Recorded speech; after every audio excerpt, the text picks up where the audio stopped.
اور fry chicks university کے برآمدے سے گزرتے ہوئے ان دونوں نے ایک دوسرے کو سلام کیا۔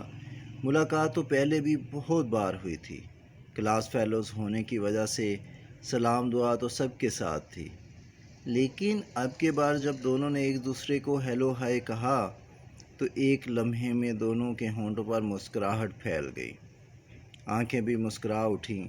ایسے لگا جیسے اس ایک لمحہ میں ان کے درمیان خاموشی سے بہت باتیں بھی ہو گئیں۔ چلتے چلتے مسکراتے مسکراتے وہ دونوں کلاس روم میں داخل ہو گئے۔ کلاس روم میں دونوں اگرچہ دور دور بیٹھے تھے اور ایک دوسرے کو دیکھ بھی نہیں رہے تھے، اور اچھے طالب علم ہونے کے باوجود آج دھیان بھی لیکچر کی طرف نہ تھا۔ دونوں کا چہرہ وائٹ بورڈ کی طرف تھا، لیکن ان کو ایسے لگ رہا تھا جیسے وہ ایک دوسرے کی طرف دیکھ رہے ہیں اور باتیں کر رہے ہیں، لیکن در حقیقت ایسا نہ تھا۔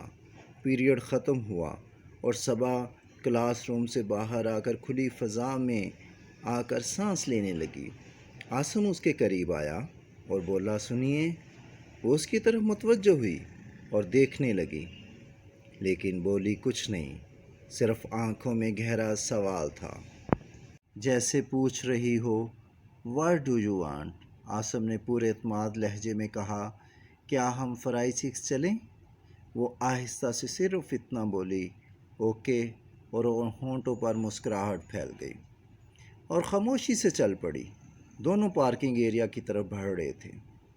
پارکنگ ایریا کی طرف جاتے ہوئے عاصم بولا، صبا آپ یونیورسٹی بینک کے پاس جائیے، میں گاڑی لے کر آپ کو وہاں ملتا ہوں۔ اس نے اس بات میں سر ہلا دیا۔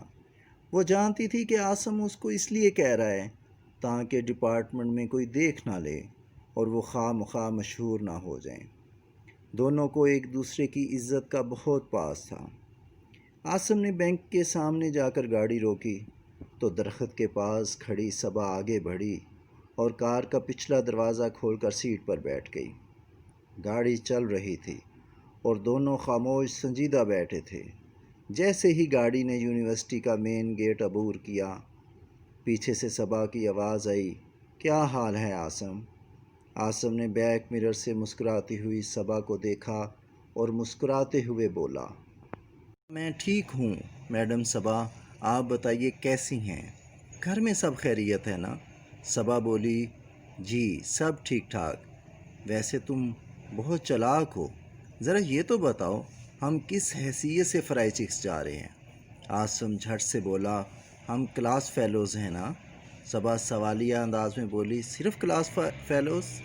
عاصم نے چلتی ہوئی گاڑی کی رفتار آہستہ کی اور بیک مرر سے ایک ہی نظر میں صبا کا سارا حسن اپنی آنکھوں میں سموتے ہوئے بولا، آج سے ہم گہرے دوست بھی ہیں۔ صبا خوشی سے بولی، اچھا، اور دونوں ہنس دیے۔